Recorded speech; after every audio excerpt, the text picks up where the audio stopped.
नमस्कार सभी को। आज हम लोग अध्याय 6 रीजनिंग दिशा और दूरी डायरेक्शन एंड डिस्टेंस का अध्ययन करेंगे।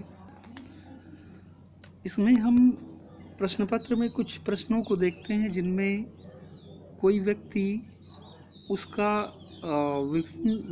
विभिन्न दिशाओं में अपने मूल स्थान से विभिन्न दिशाओं में जाना होता है और फिर अंतिम स्थान की प्रारंभिक स्थान के बीच में दूरी या फिर दिशा की गणना संबंधित प्रश्न पूछे जाते हैं।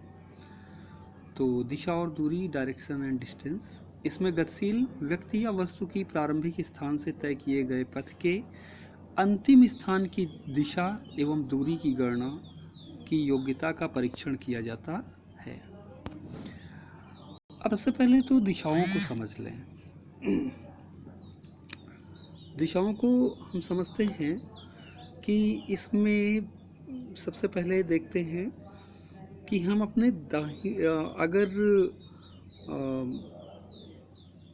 चतुर्थांश में 4 दिशाओं को दिखाएं तो जो दाहिने हाथ की ओर रेखा है चतुर्थांश की, वो पूर्व ईस्ट को दिखाती है।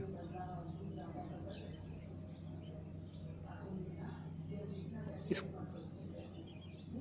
ठीक इसके ऊपर वाई एक्सिस पे उत्तर, पूर्व के ठीक विपरीत दिशा में पश्चिम और उत्तर के ठीक विपरीत दिशा में दक्षिण। अब दिशाओं के मध्य में आने वाली कुछ दिशाओं को समझते हैं। उत्तर और पूर्व की बीच की जो दिशा है उसे हम उत्तर पूर्व दिशा के नाम से कहते हैं। चूँकि दो दिशाओं के बीच में 90 अंश का अंतर होता है, इस कारण से अगर हम उत्तर को 0 डिग्री पर लेके चलें, उत्तर दिशा को 0 डिग्री पर, तो पूर्व उससे 90 डिग्री पर होगा, दक्षिण 180 पर, पश्चिम 270 पे, और एक राउंड लेते हुए अगर हम देखें इसे, तो फिर हम आ गए उत्तर तक आने में पुनः 360 डिग्री, पूरा एक चक्र लगाने में। इसके बाद में हम देखते हैं कि जब हमारा मुख उत्तर की ओर हो, उस समय हमने ये भी दिखाया है कि जब हमारा मुख उत्तर की ओर है तो हमारा बायां किधर होगा? बायां होगा पश्चिम की ओर और दायां होगा पूर्व की ओर। जब हमारा मुख पश्चिम की ओर होगा तो हमारा बायां किधर होगा? तो हमारा बायां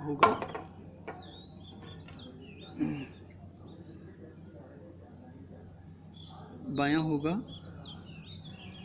दक्षिण की ओर और दायां होगा उत्तर की ओर। इसी प्रकार से अर्थात जिस दिशा की ओर हम मुख अपना किए हुए हैं अपने पथ के, अपने रास्ते के मार्ग पे, तो जिस ओर हमारा दाहिना हाथ होगा उस ओर दायां, और जिस ओर हमारा बायां हाथ होगा उस ओर बाईं ओर मुड़ने के लिए दिशा होगी। इसके बाद में हम देखते हैं अगर वामावर्त और दक्षिणावर्त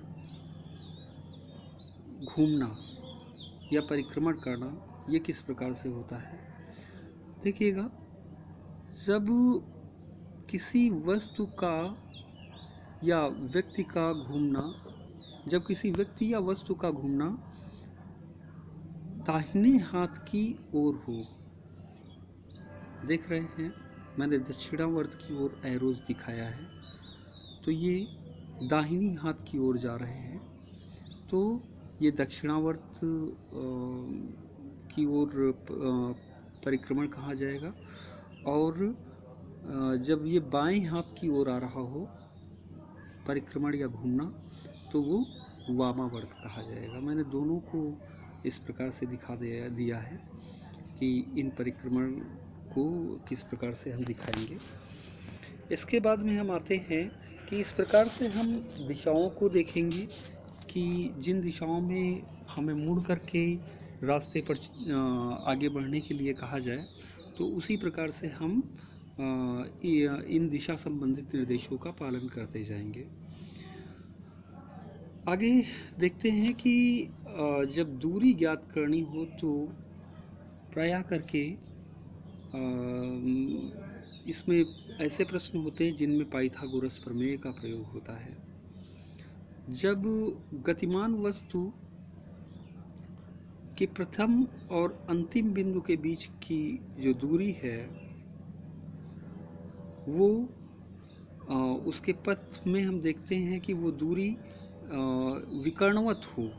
जैसे कि हम देखते हैं कि अगर कोई व्यक्ति ए बिंदु से चला, फिर बी पर पहुंच करके और सी तक जाता है, तो ए और सी के बीच की जो दूरी है वो विकर्णवत दूरी हुई। ये दूरी विकर्णवत हुई, इसको हम पाइथागोरस प्रमेय की सहायता से देखते हैं।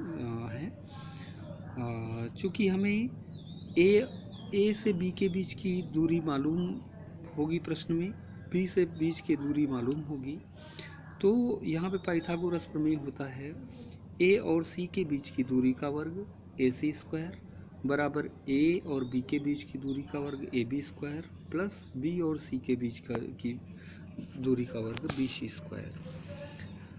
अब बात करते हैं कि किस प्रकार के प्रश्न इसमें पूछे जाते हैं। तो दूरी और दिशा के अंतर्गत 3 प्रकार के प्रश्न पूछे जाते हैं। नंबर 1, दिशा पर आधारित। इसमें गतिमान वस्तु या व्यक्ति या वस्तु की प्रारंभिक स्थान से अंतिम स्थान की दिशा की ही केवल गणना करने की योग्यता का परीक्षण किया जाता है। अर्थात दूरी नहीं पूछते, केवल दिशा पूछ लेते हैं। आसान सा प्रश्न होता है। जैसे दीपक अपने विद्यालय से पूर्व की ओर 7 किलोमीटर जाता है। आप कापी पर बना सकते हैं इसे। और वह बाईं ओर मुड़कर 4 किलोमीटर चलता है, फिर दाईं ओर मुड़कर 2 किलोमीटर जाता है, वह फिर दाईं ओर मुड़कर 3 किलोमीटर जाता है। अब वह किस दिशा में मुंह किए हुए है। तो जिस प्रकार से मैंने दिशाओं को बताया है, आप चतुर्थांश में उस प्रकार की दिशाओं को नोट करके और फिर उसके पथ को, उसके रास्ते को बनाते हुए जाएंगे, तो निसंदेह अंतिम बिंदु पर वह किस दिशा की ओर उसका जाना हो रहा है या मुख है, ये आपको मालूम चल जाएगा। दूसरा, दूरी पर आधारित प्रश्न आते हैं। तो इसमें प्रारंभिक स्थान के पथ के अंतिम या किसी बिंदु की दूरी को ज्ञात करना होता है। जैसे मोहन अपने घर से पूर्व की ओर 40 मीटर चलता है, फिर वह दाएं घूमता है। पूर्व की ओर जा रहा है, 40 मीटर चला और फिर वह दाएं घूम गया। जब दाहिने वो घूमेगा पूर्व से दाहिने की ओर, तो 30 किलोमीटर चलता है। अब वह घर से कितनी दूर है, तो हम इसमें देखेंगे कि जो 40 मीटर उसका जाना हुआ और जो 30 मीटर जाना हुआ, ये इन दोनों में हमारा प्रयोग हो जाएगा बौधायन पाइथागोरस का प्रमेय, जो मैंने अभी बताया है।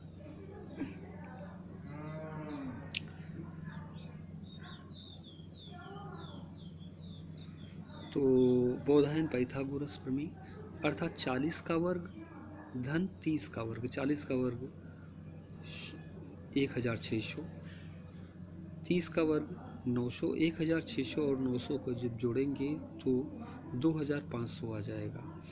तो अब जो दूरी निकालनी है, घर से जो दूरी निकालनी है, वो विकर्णवत दूरी होगी। विकर्णवत दूरी का वर्ग अर्थात घर से दूरी का वर्ग आया 2500, तो घर से उसकी दूरी कितनी हो जाएगी, 2500 का वर्गमूल 2500 का होगा जाके 5×25 और 1 0, मतलब 50 मीटर। तो उचित उत्तर आपका बी हो गया। इसके बाद में तीसरे प्रकार का प्रश्न आता है जिसमें दिशा और दूरी दोनों पूछी जाती हैं। दिशा भी पूछी जाएगी और दूरी भी। इसमें निश्चित बिंदु की प्रारंभिक स्थान से दिशा और दूरी दोनों ज्ञात करनी होती हैं। एक व्यक्ति अपने घर से 150 मीटर पूर्व, फिर 180 मीटर उत्तर, फिर 70 मीटर पश्चिम की ओर चलता है, फिर अपने बाईं ओर मुड़कर 180 मीटर चलता है। वह अपनी प्रारंभिक स्थिति से अब कहाँ पर है। तो जब हम इसको चतुर्थांश में दिशाओं को बना करके इसी प्रकार से काल्पनिक रूप से एक रेखा के द्वारा इसके पथ को बना करके देखेंगे तो हम पाएंगे कि हमारा उचित उत्तर जो है उसकी स्थिति प्रारंभिक स्थान से कहाँ है। तो ये पाएंगे कि वो अब 80 मीटर अपने पहले के स्थान से पूर्व की ओर है, 80 मीटर पूर्व की ओर है। तो धन्यवाद, आज के लिए इतना ही।